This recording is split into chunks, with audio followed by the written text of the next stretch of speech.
किसी ने 5 किलो वजन कम किया, तो उसने कैसे कम किया वो अपनी जर्नी बताता है। किसी ने कुछ दवाई खाई, दवाई खा के कम किया, वो बताता है। जो आपको सोशल मीडिया पे दिख रहा है या आपको जो आपकी चाची जी बता रही है कि उन्होंने ये किया, ये खाया, वो खाया करो, उससे ज़्यादा उस पर ना जाके अगर हम अपने आप से देखें कि हम क्या चीज़ स्वस्थ खा रहे हैं। दूध हमेशा से एक, जिसको कह सकते हैं, एक आर्ग्यूमेंट का एक बड़ा टॉपिक रहा है। मैं तो हमेशा अपने पेशेंट्स को भी बोलती हूँ कि वही खाना खाओ जो हमारे पूर्वज खाते थे, उतना ही चलो जितना हमारे पूर्वज चलते थे। शुगर देखिए एम्प्टी कैलोरीज होता है, उसमें सिर्फ और सिर्फ हमको कैलोरीज मिल रही है, उसमें कोई भी न्यूट्रिएंट नहीं मिल रहा है। लेकिन गुड़ में हमको चाहे इतना सही लेकिन मिनरल्स ज़रूर से मिल रहे हैं। सबसे पहले तो उठने के साथ ही एक ग्लास गुनगुना पानी ज़रूर से लेना चाहिए। ज़रूरी ये है कि घर का खाएं, अगर वो किसी पेड़ पे उग रहा है तो वो चीज़ खाइए, लेकिन अगर किसी प्लांट मतलब कि किसी फैक्ट्री से अगर मंगा के खा रहे हैं तो वो गलत है।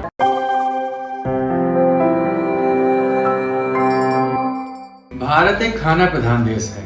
यहाँ पे किसी का जन्म हो तो खाना है, जन्म के बाद कोई संस्कार हो तो खाना है। हालांकि किसी की मृत्यु के बाद भी कोई ना कोई भोज होता रहता है, क्योंकि खाना प्रधान देश है ना। तो अगर इतना खाना होता है तो सही क्या है, गलत क्या है, क्या खाना है, क्या नहीं खाना है, इस पर भी तो विचार करना चाहिए। आए दिन हमें रोज कोई ना कोई कंटेंट मिलता है कि आपके लिए ये हेल्दी है, ये अनहेल्दी है। अब इसमें हम कंफ्यूज हो जाते हैं कि हमारे लिए हेल्दी कौन सा है, क्योंकि सबके हिसाब से सबका हेल्दी अलग है। ये जानने के लिए हम पहुंचे हैं डाइटिशियन नेहा सिन्हा जी के पास। आइए जानते हैं नेहा सिन्हा जी से कि क्या है असली हेल्दी और क्या हमें खाना चाहिए। मैम, हम ये जानना चाहेंगे कि आजकल तमाम तरीके के कंटेंट हमको देखने को मिलते हैं। कोई कहता है आपको ये खाना है, कोई कहता है आपको ये खाना है। तो आपके हिसाब से क्या कहीं हमने अपना गलत खाना चुन लिया है या क्या है, आप क्या कहना चाहेंगे? बिल्कुल सही कह रहे हैं सर आप। एक्चुअली होता क्या है, आजकल किसी ने 5 किलो वज़न कम किया, तो उसने कैसे कम किया वो अपनी जर्नी बताता है, अपने 4 सजेशंस देता है। किसी ने कुछ दवाई खाई, दवाई खा के कम किया, वो बताता है। तो मेरा ये कहना है कि हर एक इंसान का खाने का जो हमारा जो इनपुट होता है प्लस हमारा जो आउटपुट होता है, कैलोरीज बर्न जो हम करते हैं, सबका अलग अलग होता है। तो जो आपको सोशल मीडिया पे दिख रहा है या आपको जो आपकी चाची जी बता रही है कि उन्होंने ये किया, ये खाया, वो खाया करो, उससे ज़्यादा उस पर ना जाके अगर हम अपने आप से देखें कि हम क्या चीज़ स्वस्थ खा रहे हैं और क्या चीज़ हमारे लिए है अच्छी है और क्या चीज़ से नुकसान हो सकते हैं। क्योंकि इतना आइडिया मेरे ख्याल से सबको है, हर बच्चे को बताया जाता है कि कौन सी इंपॉर्टेंट मैक्रोन्यूट्रिएंट्स हमको खाना है, कौन से इंपॉर्टेंट विटामिन्स और मिनरल्स हमको खाना होता है, हर बच्चे को बताया जाता है। लेकिन हमारी प्रॉब्लम क्या हो गई है कि आजकल हमको वो चीज़ें ज़्यादा पसंद आती हैं जो ज़्यादा दिखती है सोशल मीडिया पे या जो ज़्यादा टेस्टी होती हैं। लेकिन टेस्टी होने के साथ साथ वो कई हद तक बहुत सारी चीज़ें होती हैं जो कि नुकसानदायक भी होती है। तो कतई भी सोशल मीडिया के ऊपर नहीं जाके पहले अपने ऊपर आप देखिए कि आपका क्या जीवन शैली है, आप कितना एक्सरसाइज करते हो, आप क्या किस तरह की जगह पे रहते हो और क्या खा रहे हो, उसके बेसिस पे आपको अपना डाइट बनाना चाहिए, बनवाना चाहिए और वैसे ही खाना चाहिए।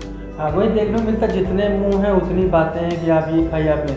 अच्छा मैम, एक बहुत इस समय ट्रेंड में आया हेल्दी खाओ, हेल्दी खाओ, सबके मुंह से सुनते हैं, किसी मुंह से सुनते हैं तो उसका हेल्दी अलग होता है, दूसरे का हेल्दी अलग होता है। तो आखिर हेल्दी क्या है? हेल्दी, अगर हम हेल्थ की बात करें तो हेल्थ, WHO ने कहा है कि हेल्थ मतलब सिर्फ ये नहीं कि आप बीमारियों से मुक्त हो, उसका मतलब होता है कि आप फिजिकली भी हेल्दी हो, मेंटली भी हेल्दी हो और सोशली भी हेल्दी हो।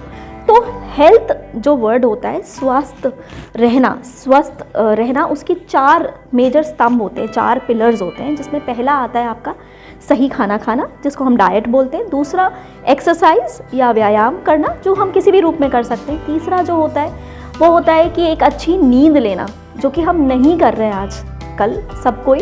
और चौथा होता है स्ट्रेस फ्री लाइफ। जब ये चारों चीज़ें साथ में चलती, मतलब ये समझ लीजिए गाड़ी के 4 पहिए हैं, तो ये चारों पहिए जब सही चलते हैं तो हमारा जीवन जो है वो स्वस्थ रहता है। और स्पेशली डाइट की अगर हम बात करें तो जब से कोविड आया है तब से आपने सुना होगा कि लोगों को ये समझ में आया कि हमारा जो इम्यून सिस्टम है, जो रोग प्रतिरोधक क्षमता है, वो रातों रात किसी दवाई से नहीं बन जाती है, उसके लिए टाइम लगता है। और हम क्या खा रहे हैं या हमने क्या खाया है, उसके बेसिस पे बहुत ज़्यादा हमारी बॉडी की इम्यून सिस्टम डेवलप होती है, उसी के बेसिस पे होती है। तो ज़रूरी ये है कि हेल्दी खाने में जो है, हम हेल्दी खाने की अगर बात करें तो अगर किसी को भी हम बताते हैं, बहुत मोटे मोटे हिसाब से बताते हैं, तो हम ये कहते हैं कि सबसे ज़्यादा ज़रूरी क्या है कि आप अपने खाने में प्रोटीन्स डालो। ठीक है, प्रोटीन्स में क्या हो जाता है, वेजिटेरियन सोर्सेज ऑफ प्रोटीन्स हो जाते हैं, जिसमें आपकी दालें हो जाती हैं और आपके ड्राई फ्रूट्स हो जाते हैं, ऑयल सीड्स जैसे कि आजकल फ्लैक्स सीड्स, कद्दू के बीज, खीरे के बीज, सूरजमुखी के बीज मिल रहे हैं। उसके अलावा एनिमल सोर्सेज में आपका दूध हो जाता है, पनीर, दही, इससे सारे प्रोडक्ट्स जो मिलते हैं। साथ ही में अगर आप नॉन वेजिटेरियन हो तो अंडे, फिश, मछली और मीट, ये सब आप ले सकते हैं। प्रोटीन्स के बाद कार्बोहाइड्रेट्स में एक होता है सिंपल कार्बोहाइड्रेट, जैसे मान लीजिए हमने जूस पी लिया, और एक होता है कॉम्प्लेक्स। तो कॉम्प्लेक्स कार्बोहाइड्रेट हमको ज़्यादा लेना चाहिए, जो कि हमारे जब पेट में जाता है तो वो पचने में टाइम लगाता है और वो हमारे जीवन को स्वस्थ रखता है। तीसरा होता है फैट। आजकल हम हर रूप में फ़ैट बहुत ज़्यादा खाते हैं अपनी डाइट में, लेकिन हमको ये ध्यान देना है कि वो फ़ैट जो आ रहा है वो किस तरह का है और कितनी मात्रा में खा रहे हैं। तो वो अगर हम, चाहे हम देसी घी भी खा रहे हो, चाहे कड़वा तेल खा रहे हो, चाहे रिफाइंड ऑयल खा रहे हो, अगर वो हम एक पर्टिकुलर क्वांटिटी में खा रहे हो तो वो हमारे लिए अच्छा है। उससे ज़्यादा अगर हम खा रहे हैं तो वो सेहत के लिए नुकसानदायक होता है। अच्छा, तो मैम हेल्दी खाने की बात हो गई, तो आप हमें एक बार ये बताइए कि एक जो हेल्दी थाली होती है, अगर हम सुबह का खाना खा रहे हैं, दोपहर का खाना है, रात का खाना है, उस हेल्दी थाली में क्या क्या होना चाहिए? बिल्कुल। तो सुबह का खाना जो ब्रेकफास्ट होता है, हमेशा से आपने सुना होगा कहावत कि सबसे ज़्यादा हमको एक किंग की तरह अपना ब्रेकफास्ट खाना चाहिए, क्योंकि एक फास्ट हम ब्रेक करते हैं, रात का लंबे समय का एक फास्ट ब्रेक करते हैं। तो जो ब्रेकफास्ट होता है वो सबसे तगड़ा होना चाहिए, जिसमें जैसे मैंने आपको बताया प्रोटीन होना चाहिए, कार्बोहाइड्रेट होना चाहिए और थोड़ा बहुत फैट होना चाहिए। तो उस ब्रेकफास्ट में जो हेल्दी थाली होगी उसमें हम 1 ग्लास दूध तो रखेंगे। एक नॉर्मल पर्सन के लिए 1 ग्लास दूध, चना मूंग जो स्प्राउट्स होते हैं, अंकुरित चना मूंग, वो बहुत न्यूट्रिशियस होते हैं, उसमें प्रोटीन भी होता है, उसमें फाइबर्स भी होते हैं, उसमें विटामिन सी भी होता है, वो होना चाहिए। साथ ही में जो हम रोज़मर्रा में, चाहे वो हम दलिया खा रहे हो, सब्जी डाल के दलिया ले लिया, पोहा ले लिया, उपमा ले लिया, या अगर कुछ नहीं तो पराठे या रोटी के साथ सब्जी ले लिया, ये ज़रूरी होता है। और हाँ, अगर एकदम स्वस्थ हैं आप तो 1 मुट्ठी ड्राई फ्रूट्स, जिसमें आपका बादाम और अखरोट आ जाता है, और थोड़ी थोड़ी मात्रा में काजू, किशमिश, अंजीर या डेट्स, ये आप ले सकते हैं। तो ये ब्रेकफास्ट हो जाता है। लंच में कहा जाता है कि जो थाली होती है लंच की, वो एकदम रंगीन होना चाहिए। यानी कि आप लंच में आप समझ लीजिए रोटी और चावल के अलावा उसमें चटनी होनी चाहिए, हरी चटनी, हरी सब्जियां होनी चाहिए, ऑरेंज, येलो, ग्रीन, उसमें सलाद होनी चाहिए, चाहे वो चुकंदर हो, मूली, गाजर, प्याज, टमाटर, खूब सारी सलाद होनी चाहिए, दही होना चाहिए, और दाल या पनीर, या अगर कोई भी आप नॉनवेज प्रोडक्ट खा रहे हैं तो कम तेल में बना हुआ वो भी होना चाहिए। तो ये कहते हैं कि एक मल्टी कलर्ड, रेनबो कलर्ड थाली जो होती है वो हमें सारे न्यूट्रिएंट्स देती है, चाहे वो मैक्रो न्यूट्रिएंट्स हो, चाहे वो विटामिन्स और मिनरल्स हों। और जो फल है, खाने के बाद हमको थोड़ी देर बाद हमें फल ज़रूर से खाना चाहिए, क्योंकि फल से विटामिन और मिनरल बहुत अच्छे मिलते हैं बॉडी को, जो कि आम तौर पे वो विटामिन और मिनरल जो कि पकाने के दौरान ख़त्म हो जाते हैं, वो हमको कच्चे रूप में खाना पड़ता है। तो उसके लिए फल, आजकल आप देख रहे होंगे कि मौसम जैसे जैसे बदलता है तो विटामिन सी रिच फल आते हैं, तो वो विटामिन सी रिच फल हमको ज़रूर से लेना चाहिए अगर मौसम बदल रहा है। नहीं तो आपका सेब हो गया, केला हो गया, पपीता हो गया, ये सब तो हर टाइम मिलते रहते हैं। शाम में अगर आप चाय पीते हैं तो चाय, मेरा कहना है कि खाली पेट ना पिए, क्योंकि बहुत अच्छा नहीं होती खाली पेट चाय पीना, साथ में उसके कुछ ना कुछ लेना ज़रूरी होता है। और हम जो सजेस्ट करते हैं, चाहे आपने थोड़ा 1 कटोरी मखाना ले लिया या चने ले लिए, और अगर कुछ भी नहीं मिला तो 2 बिस्किट्स खाना ज़रूरी होता है। और रात का जो खाना होता है वो जल्दी होना चाहिए, मतलब कि 7, साढ़े 7, मैक्सिमम 8 बजे तक। हमारे आयुर्वेदा में तो बोला गया है कि सूर्यास्त से पहले ही खाना खा लेना चाहिए। तो अगर रात में हम जल्दी खाएंगे तो हमारे शरीर को पचाने का टाइम मिलता है, जिसकी वजह से हमें अपच या कब्ज़ जैसी बीमारी या इनडाइजेशन या एसिडिटी वाली बीमारियां नहीं होती है। रात का खाना हमेशा सुपाच्य होना चाहिए, जो कि ईजिली डाइजेस्टेबल हो। जैसे कि कुछ भी हल्का, अगर आप रोटी सब्जी खा रहे हैं तो वो भी ले सकते हैं। अगर आप दलिया पसंद करते हैं तो दलिया ले सकते हैं। कुछ लोग खिचड़ी भी खाते हैं, तो उसमें मैं ये सजेस्ट करती हूँ कि खूब सारी सब्जी डाल के आप खिचड़ी पका लो और उसको खा लो, तो वो ईजिली डाइजेस्ट हो जाता है और सोने में फिर तकलीफ नहीं होती है। रात को सोने से पहले अगर आपने 1 कप गर्म दूध थोड़ी सी हल्दी डाल के पी ली तो वो सोने पे सुहागा हो जाती है।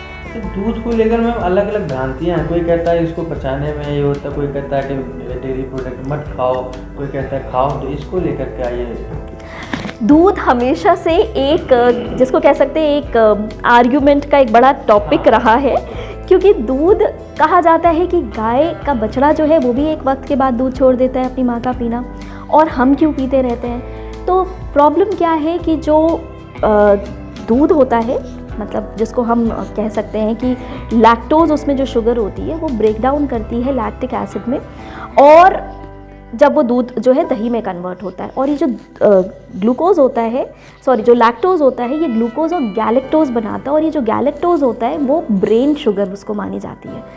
और साथ ही में दूध में जो कैल्शियम और फास्फोरस का जो रेशो होता है, उसका जो अनुपात होता है, वो वही होता है जो कि हमारे हड्डियों के बनने के लिए चाहिए होता है, वही रेशो में 1.2:1। इसीलिए दूध ज़रूरी होता है। और ख़ास करके जो लोग वेजिटेरियन हैं उनके लिए इसलिए ज़रूरी है क्योंकि आप देख रहे हैं कि प्रोटीन के सोर्सेज बहुत कम है वेजिटेरियंस के लिए।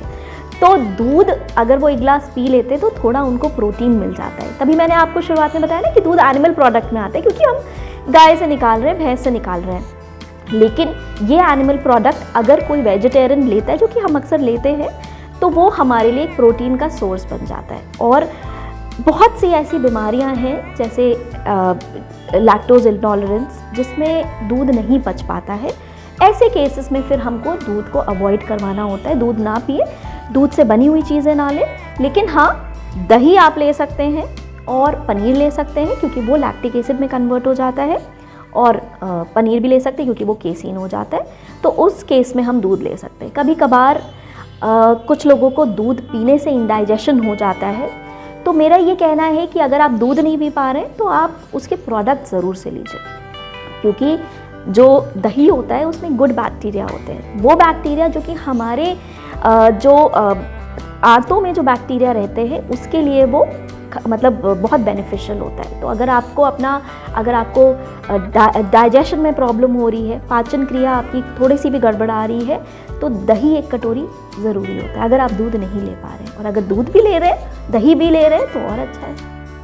कहीं ना कहीं जी हमने एक चीज़ और देखी है कि जो हमारे पूर्वज थे या जो हमारे दादा बाबा दादी लोग थे, उन लोगों ने जो डाइट बनाई थी बड़ी फिट डाइट थी। क्योंकि कोविड के बाद से हमने देखा कि सब लोग उसी पे आ गए कि चीनी नहीं खानी है, हमें गुड़ खाना है, हमें ये चने खाने हैं, हमें ये खाना है। तो आप क्या मानती हैं कि वो बिना कुछ कोर्स किए एक अच्छे डाइटिशियन थे, या कैसे इसे देखती हैं? बिल्कुल, मैं तो हमेशा अपने पेशेंट्स को भी बोलती हूँ कि वही खाना खाओ जो हमारे पूर्वज खाते थे, उतना ही चलो जितना हमारे पूर्वज चलते थे, क्योंकि जो उनकी डाइट थी। अब फॉर एग्ज़ाम्पल कल ही मैं आपको बताती हूँ कि घी की जब बात होती है तो हम लोग क्या करते हैं, घी से पराठे सेकते हैं, घी को बहुत ज़्यादा इस्तेमाल करते हैं। पहले ज़माने में जो घी होता था वो सिर्फ़ और सिर्फ दाल को तड़का देने में, या 1 चम्मच घी को रोटी पे लगा के खाने के लिए यूज़ होता था। बिकॉज़ उतने ही घी की ज़रूरत है, उतने ही कोलेस्ट्रॉल की ज़रूरत है। और कोलेस्ट्रॉल ज़रूरी क्यों होता है? क्योंकि वो हमारे कुछ हार्मोन्स बनाता है। तो लेकिन अभी क्या हो गया है कि हम लोग खाते तो बहुत है, लेकिन हम चलते नहीं हैं, हम एक्सरसाइज नहीं करते हैं, हम उतना पचाते नहीं हैं। इसकी वजह से हमको प्रॉब्लम्स होनी शुरू हो जाती है। तो और पहले ज़माने में देखिए तिल के लड्डू, जो जितनी भी पुरानी रीति रिवाज हैं, जैसे कि मकर संक्रांति के दिन तिल के लड्डू खा के और पतंग उड़ाई जाती है, राइट। तो वो तिल के लड्डू में कैल्शियम होता है और सूरज की किरणों में विटामिन डी होता है। विटामिन डी के प्रेजेंस में ही कैल्शियम का जो बॉडी में अब्जॉर्प्शन यानी कि अवशोषण होता है। तो ये जो पुराने ज़माने के जो हमारे रीतियाँ चली आ रही हैं, जो रिवाज चले आ रहे हैं, वो 100% एक्यूरेट है।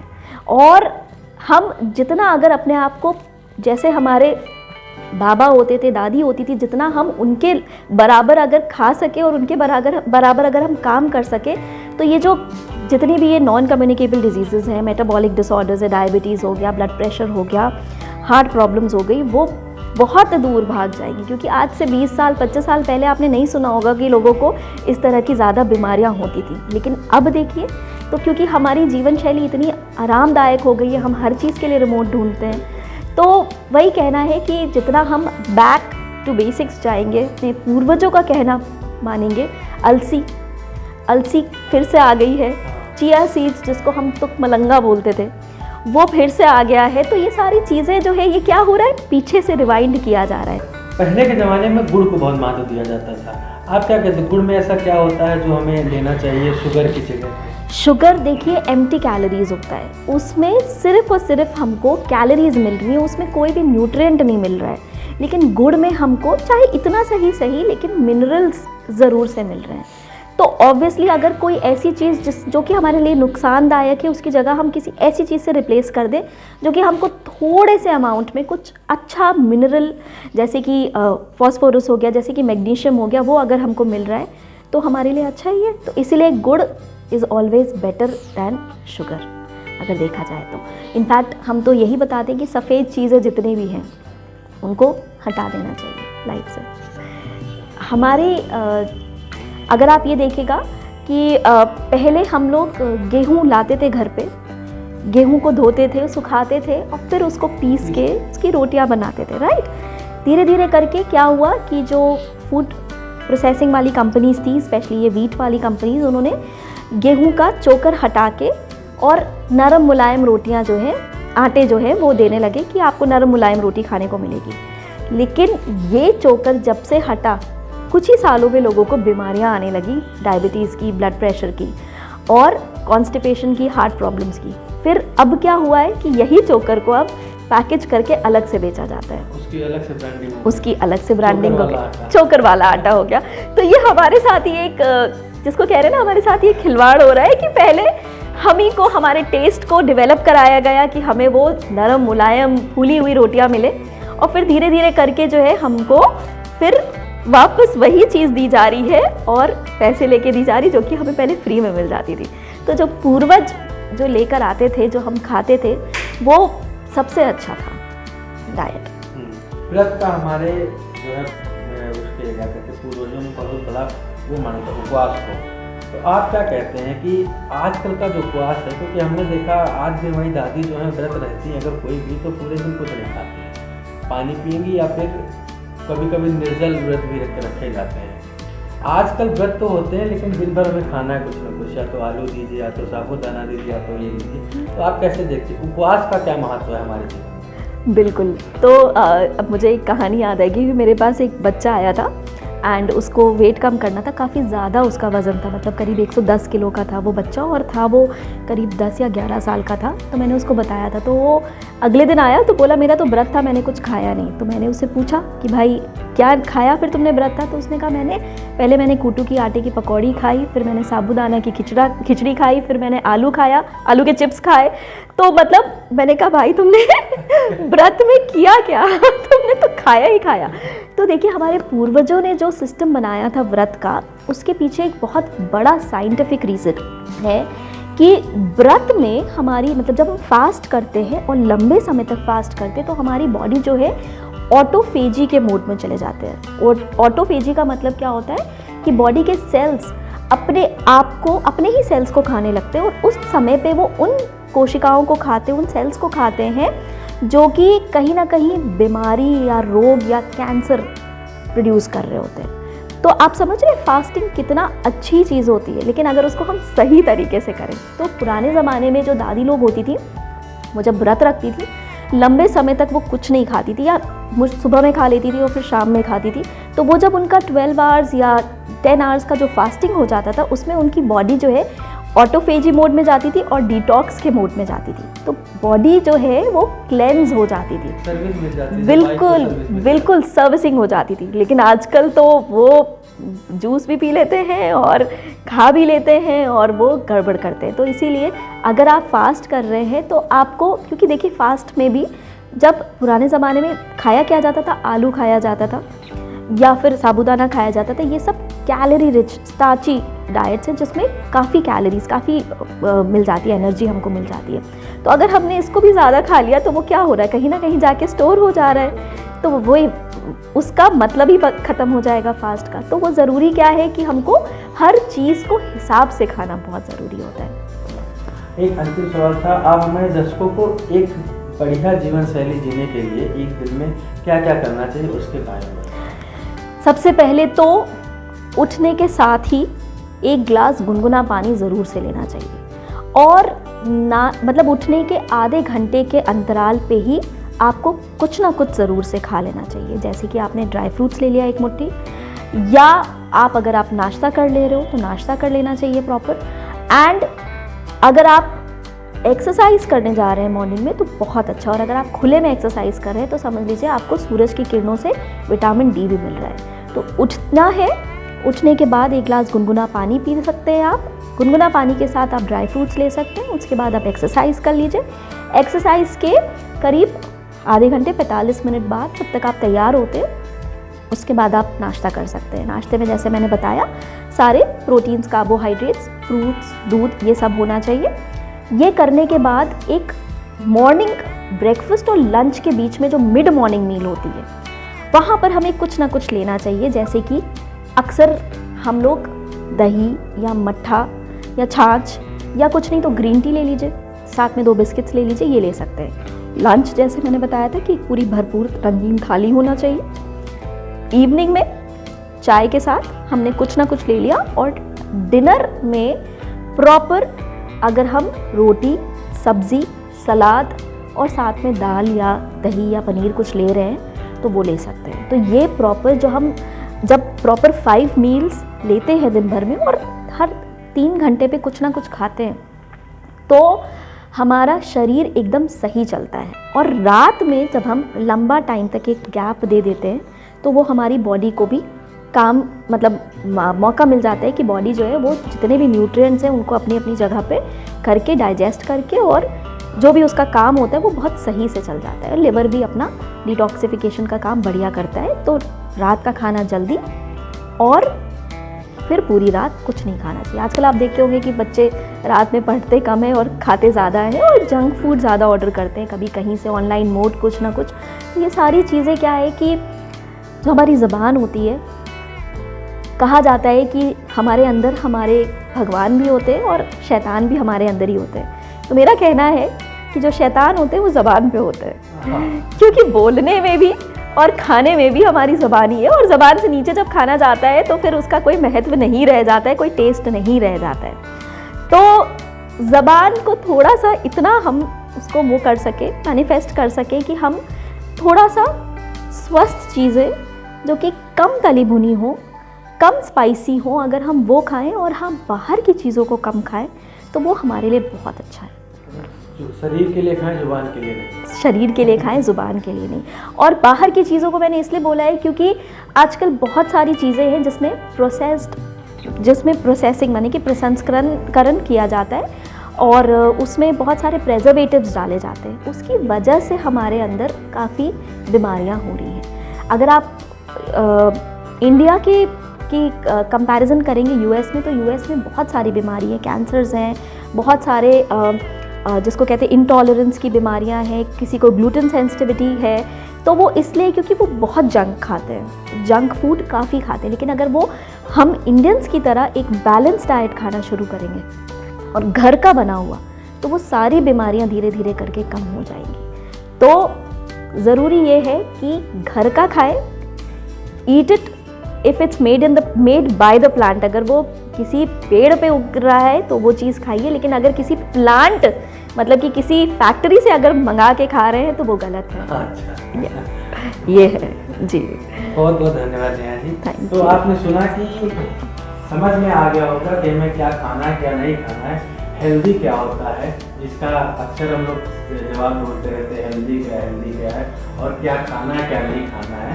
तो जैसा नेहा मैम ने बताया उन चीज़ों को आप फॉलो करिए, और हम बीच बीच पे आते रहेंगे नेहा मैम के पास और आपको तरह तरह के चीज़ें बताते रहेंगे, आपको क्या खाना है क्या नहीं खाना, जो भ्रांतियाँ होती हैं मन में मोटापे को लेकर, दुबलेपन को लेकर, तो हम समय समय पर वीडियो बनाते रहेंगे। तब तक के लिए स्वस्थ रहिए, मस्त रहिए।